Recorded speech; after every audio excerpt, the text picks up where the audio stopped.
Good day and welcome to my channel. This is my first of many videos on my '08 Grand Cherokee WK CRD Laredo X with Quadra Drive 2, so please subscribe to see them all. I bought this WK when I was brand new and don't plan on getting rid of it until it's at least 500,000 kilometers on it. So far I have done 20 mods on it, not including engine mods. So let's dive into those mods I have done and then into the 17 mods that are waiting to be installed. So stay tuned until the end because one of those mods tops them all and gives me a smile ear to ear.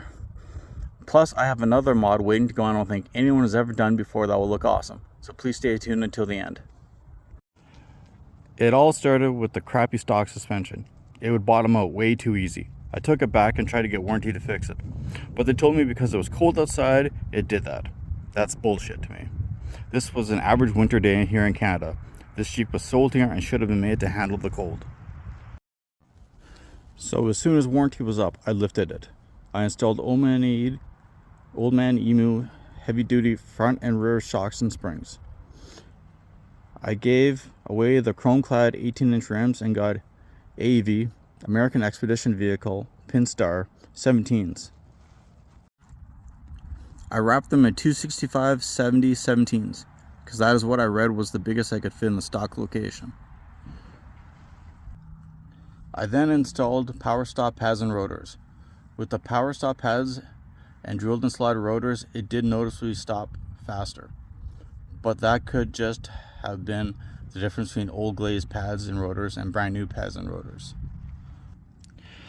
To fit my spare in the stock location, I had to grind a bit off the receiver and deflate my tire. After all that, I never liked how it sat with the front higher than the rear. So I added Daystar 1.5-inch spacers to the rear. It looked great, but it rode like shit as it had very little sag in the rear. So I swapped out the rear shocks for longer Bilstein 04 to 08 F-150 I also added 4x-guard 2-inch longer sway bar links and notched the fuel tank skid to get as much sag as possible. But then my rear brake lines were not long enough, so I made relocation brackets. Having that much rear lift pushed my drive shaft dangerously close to the fuel tank skid plate when the Jeep was on blocks and the axle was just hanging. So I installed Rusty's adjustable track bar to recenter the drive shaft and the rear axle. There. After all that, it finally rode nice, but I never stopped making it better. I added a Superlift AEV module so I could change the shift points for adjust for the new tire size and prevent early braking when cornering from the traction control. It also ran a little cooler on those Rocky Mountain uphills while towing because the engine was not being lagged. I added JBA upper control arms because I had seen too many photos of snap ball joints. I then added JCR rock rails. And over time, the front sagged a little, so I added 1/4-inch Rocky Road strut plates. I'm up in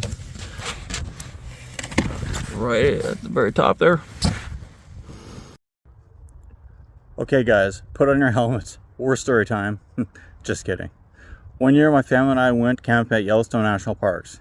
I did not want to bring my trailer, so I had the Jeep loaded to the max. With that much weight on the roof rack, and all that weight being top heavy, it was a little sketchy driving. So after the trip, I installed airbags to the rear suspension.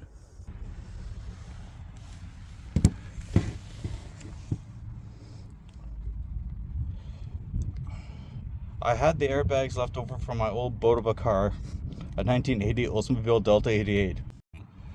Did I need them for that trip? Yes. But have I ever needed them since? No. Would I do it again? Probably not, but the price was right. And I got the air going around, and you can see the valve stem right there. The problem with the rear airbags is they made the rear suspension too progressive and it rode like shit. So I keep next to no air in them. So would I do it again? No, not even for towing, because with Old Man Emu heavy duty rear shocks and springs and a good equalizer hitch, it rode perfect.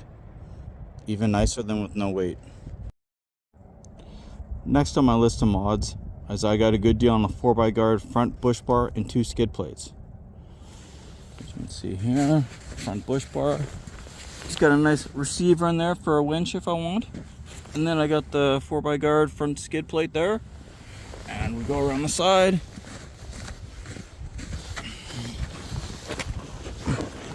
And a 4x skid plate there to replace that plastic one, because what's the point of a plastic skid plate? So the bush bar had mounts for 2 lights, so I installed 2 KC HID spotlights there. So that is everything that I've installed. But wait, there's more. In my garage, I have the following 17 items to be installed. I have steel armadillo light bar mounts. Next, I have a 50-inch cool LED light bar, curved. I just went with this brand because it was cheap. It was off Amazon. Because I'm not exactly sure how I like it. But I went with a single row LED. As you can see there, with my finger. It is very tiny. The idea, I'm hoping, is that it will keep the wind noise down and make for an actual enjoyable ride, because from what I hear with big LED light bars is they're really noisy on the highway. Next, I have some steel armadillo hood light mounts. Steel armadillo switch plate mounts. These are just some cheap LED lights I'm going to put on the steel armadillo hood light mounts.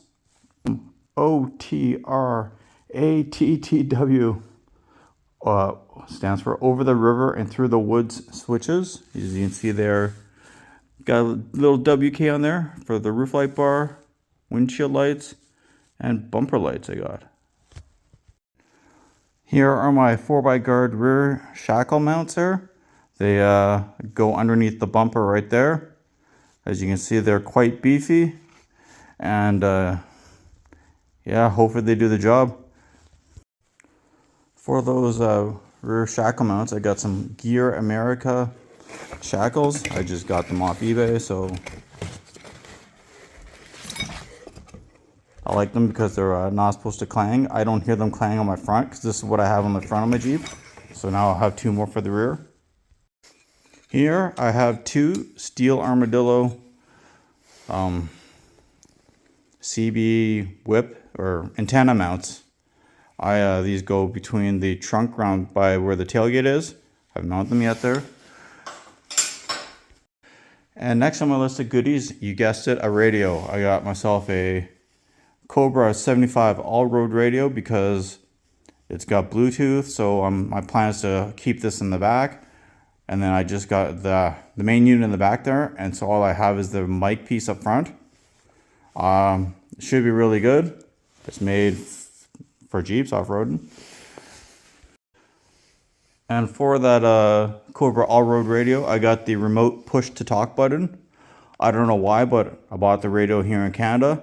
And I had to go to the States to get this button because I could not get it up here for some reason. Open it up. Okay, everyone. Now it's time for that first secret surprise I was telling you about in the beginning. This one here, I don't think anyone has ever done before. So let's cut to it. In 3, 2, 1. Ta-da! That's the front. Sierra. They're 1.5-inch fender flares for the Jeep WK SRT. And that's the rear one. Doesn't it's hard to tell on the gray floor, but they're fiberglass fender flares. Fiberglass fender flares. Yeah, I've held them up by my hand. The rear one has no problem whatsoever. The front one there, let me get back to the video, or the front one there, this piece is this piece here is a little too long, so I'll have to cut it a little bit or just not use it and leave it looking like that. Or yeah, leave it long, cut it, or just not use it. Those are my 3 options. I'm not sure what I'm going to do yet, but should look good. It'll be a lot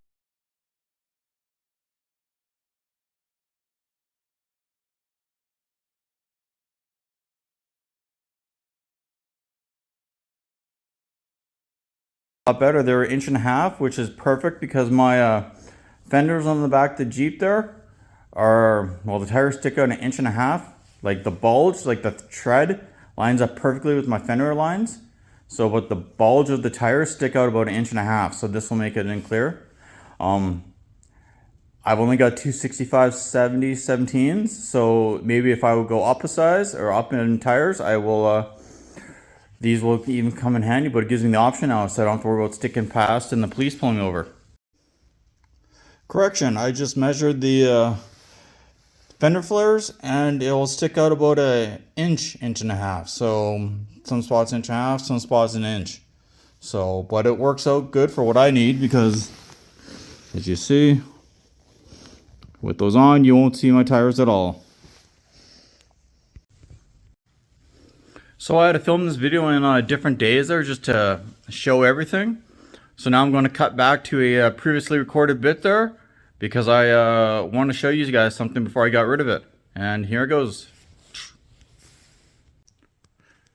So here we are in my garage. I'm going to show you my surprise of what we have next. Let me just swap camera views and ta-da! Yeah, that's a Commander with no axles. And you wonder why? Well, I bought it. It had somebody swapped the engine out of the thing, or took the engine out of it. I bought it for parts because it had a super lift. Excuse the mess, but yeah. So my WK is going to get lifted even more. I'm going to make a mod super lift out of the thing. And here's the rear of it. Should be awesome. I'm hoping for about 6 inches of lift on it when I'm done. So as part of the super lift, you will be dropping the front diff about 4 inches there. I will show you. Here's the old one I've taken out of the Commander. There it is. You can see the drop brackets, and you can see my bushing there is nicely cracked, and it's rubber. That rubber bushing gives you a bit of a clunk when you go from forwards to reverse to forwards there. I have upgraded. I have gone, these are a fair bit more money than the stock bushings, but here they are.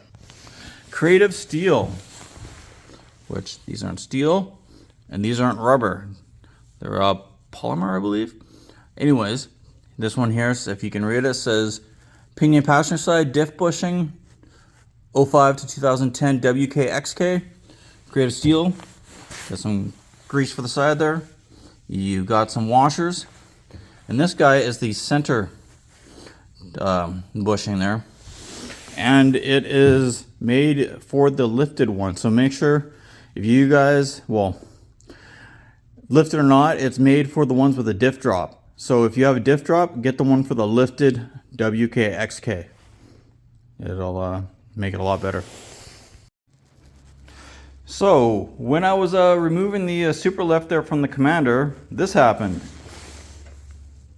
That is the rear anti-sway bar link there, broken half. So what do? Well, something breaks, you upgrade with better. Ta-da! These are adjustable rear end links. I can't pronounce that, but there it is. And they are for a JK, for a 5.5 to 8 inch lift. They're adjustable, so, which is good because I'm going to need longer end links than that because I am making a mod super lift. Here they are side by side.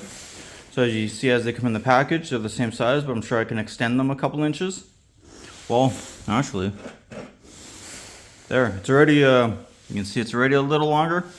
Hopefully I can extend it a little bit more. So because I will be making this a mod super lift, and I will need longer links.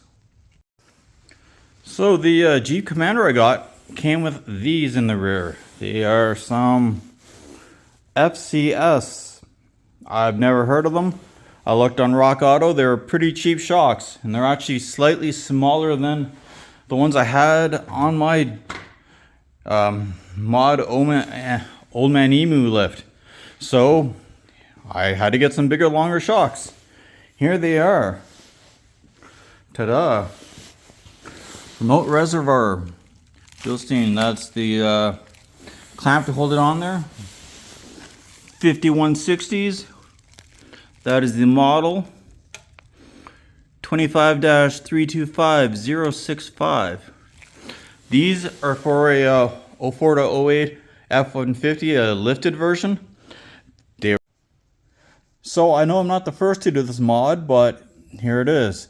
The WK dash. And what I'm going to do to it. Swap in the XK dash. Oh yeah. Had the vehicle.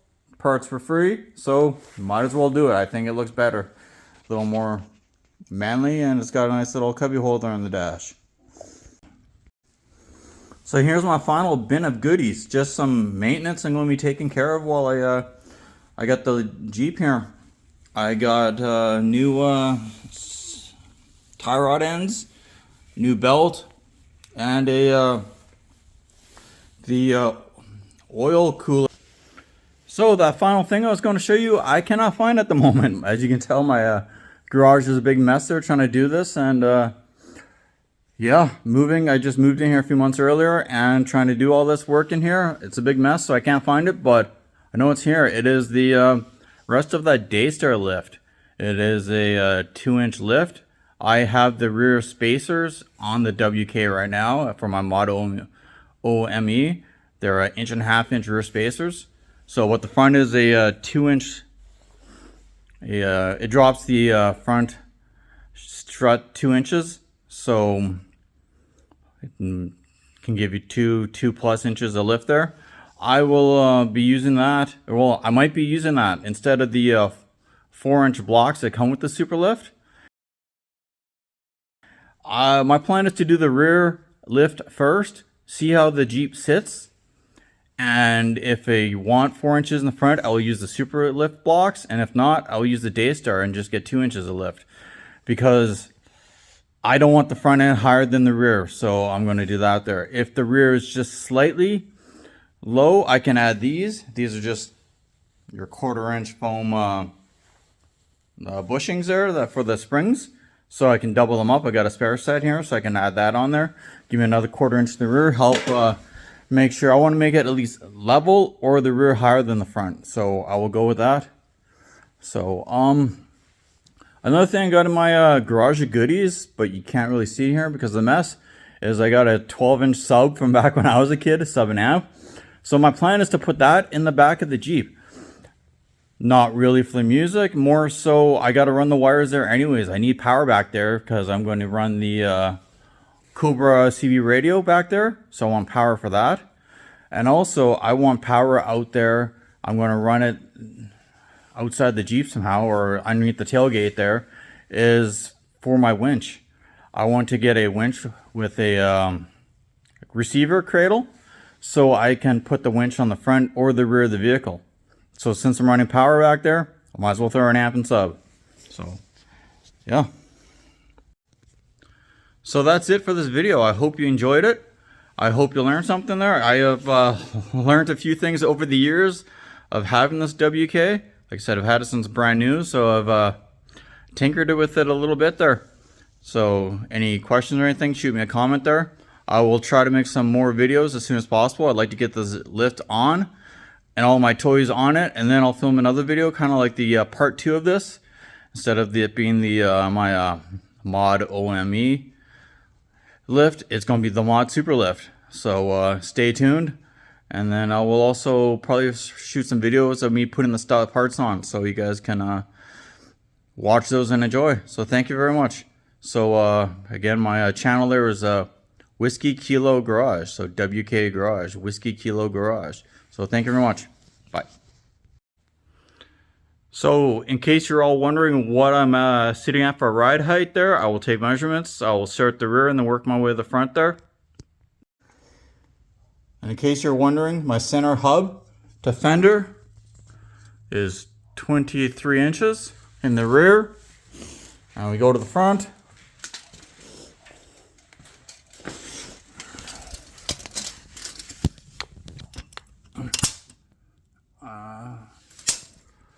I am looking at 21.5 on the passenger side.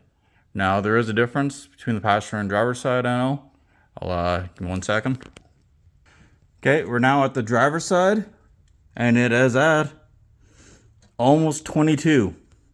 So almost half an inch difference between the driver and passenger side in the front there, just FYI.